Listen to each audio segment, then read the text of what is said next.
Yo, how's it going? I'm back in the video, and today I'm going to be talking about how the New York Knicks have been a very disappointing team this season. And it's not like they have been a bad team or have been just a horrible team or anything like that, but they've just been disappointing because at the end of last season, they surprisingly made the playoffs, and a lot of people had a lot of high hopes for the Knicks to be a very good and very competitive team going into this year and being a very solid playoff level team going into this season. But unfortunately, so far, the Knicks have really kind of underperformed as a team. Now, am I saying they're going to continue this the whole season? No, they might get it back together. They might be able to get back to the last year's form, but as of right now, they have been very disappointing. And I'm getting into a few reasons in this video why I personally think that they have been a very disappointing and underwhelming team this season. So if that sounds interesting to you and you want to stick around, I'm going to talk about all that later in this video. So if you like the video point, hit the like button and subscribe button. And without further ado, without running on too much, let's get right into this video.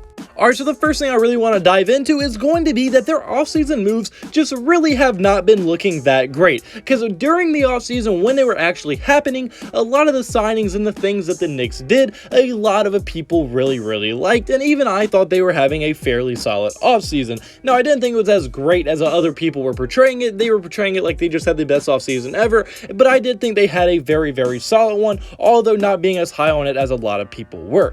And one of the first things that they did that was such like a big deal to a lot of people is that they went and signed Evan Fournier. Now, Evan Fournier, they signed him to a 4-year, $78 million contract, getting about $18.25 million a year. And although that is not a ginormous contract or anything, it is still a fairly sizable contract. And Evan Fournier last year was very much worth that contract. He was a very good role player, very solid, and he's only 29 years old, so he's still in like the back end of his prime years of his basketball career. But unfortunately for the Knicks, he is currently averaging the least amount of points per game he's ever averaged since the third season of his NBA career, and his points per game and really just all around production just really has not been where it was before he came to the Knicks. I think before the Knicks he was averaging around 15 to 18 points per game with the Orlando Magic and the Boston Celtics, but then when he went to the New York Knicks, for some reason his production has really dropped off so far, and he looks like he is really struggling to get comfortable with the Knicks rotation and the way the New York Knicks play. And with them paying him $18.25 million a year for the next 4 years of his career, they will be paying him that till he is 34 years old. If he is already regressing, it is a very real chance that he will never live up to that contract. Now, I don't think he is going to regress at only 29 years old. That is very rare, and usually you don't regress when you're pretty much still in your prime. That's usually not something that happens. But if he just can't buy into the Knicks system, or he just can't get comfortable or can't find a real place in their rotation,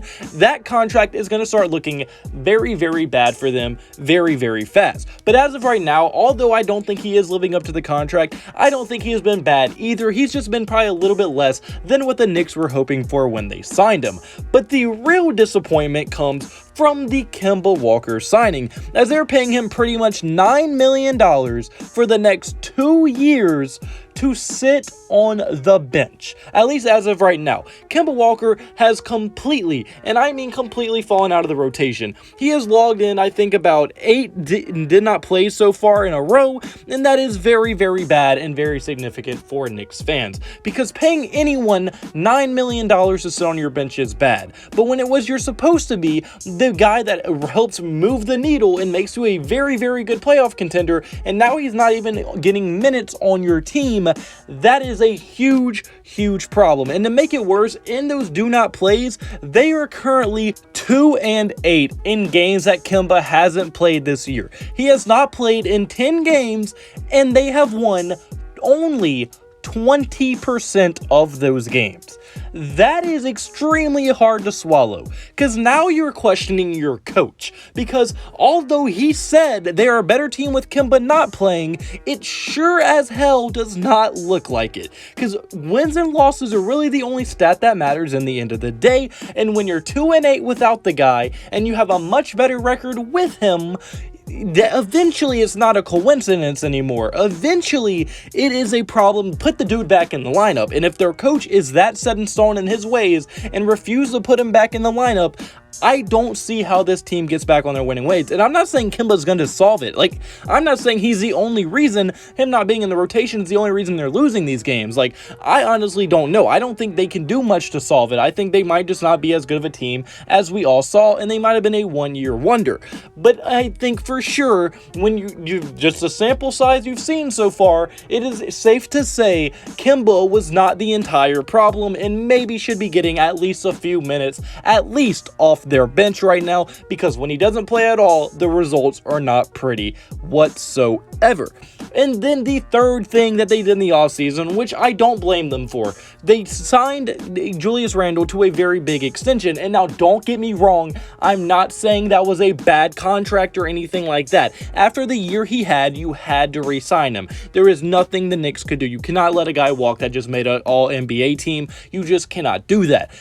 But he has regressed kind of significantly. Now, although his numbers have only taken a little bit of a dip all across the board, if you watch him play, he really doesn't have the impact he had last season. Last season, it felt like he was one of the more dominant players in the NBA, and he has kind of slowed down a good bit. Now, whether that's because he just had a very good year last year, or because teams are focusing on him a lot more when they're game planning for the Knicks, I don't know, but it has become very apparent that he is no longer as dominant as he was last season. Now, he's still been a very solid, very good player, but he is not the all-NBA player that he was last season, and that regression has also been a huge part to why this team has been such a disappointment so far. And now for my second reason in this video is going to be that their defense has completely nosedived off of a cliff. It is awful this year compared to what it was last year. Last year, the Knicks were the third best team when it came to defensive efficiency. They were one of the best teams in the entire NBA when it came to defense. This year, they're currently ranked the 23rd in defensive efficiency. That is a ginormous drop-off, and it is a huge reason to why they are struggling so much. Like, it has been a very big drop-off. But not only has their efficiency defensively dropped off a lot, but their three-point defense has also took a ginormous hit, as their perimeter defense last year, although only giving up the 9th least points from the three-point line last season, they are currently giving up the 7th most points from the three-point line this season. And I'm sure these stats went a very long way in the benching of Kimball Walker, but the only problem with benching him is Alec Burks is not the answer when you want defense. He might be a slightly better defender than Kemba, but he's not.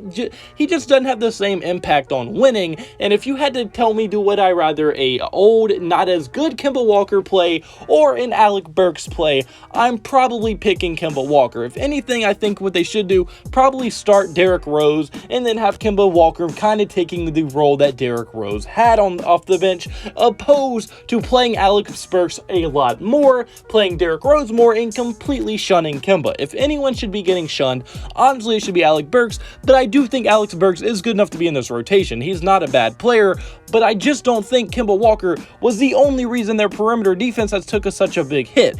Like, I think they are all around just not good defensively this season. Now, if there was a scheme change, teams found a hole in their defense, or the coaching just isn't there, I don't know what changed, but their defense is just much, much worse than it was last season, and that is a ginormous piece to why they've been so bad. And I would say the defense has dropped off maybe because they added Kimball Walker to the team. But you can't really say that, because in games that he hasn't played, their defense hasn't been any better, and they're still not winning those games. So honestly, if I'm a Knicks coach or a Knicks player, I don't know what to say on how to get better. It is just extremely disappointing, because people thought this team was going to be dark horse contenders, maybe make a nice playoff run, do like big things when it came to the playoff season, and now it is a decision to where they might not even make the playoffs in general, because they might lose in the play-in tournament. So overall, they've just been having a very disappointing season. Hopefully they can turn around. But anyway, our thoughts in the comment section below. Do you think that the Knicks can turn around, or do you think they're going to stay disappointing? How do you think they should use Kemba? How do you think they should fix it and turn things around? I want to hear our thoughts in the comment section below. And if you like the video, point the like button and subscribe button. That would mean that would lose the world to me. And I hope you have a blessed day. Have a blessed day. So you need to have a blessed day. All glory to God. See you in the next video. Goodbye. Boo. Blah.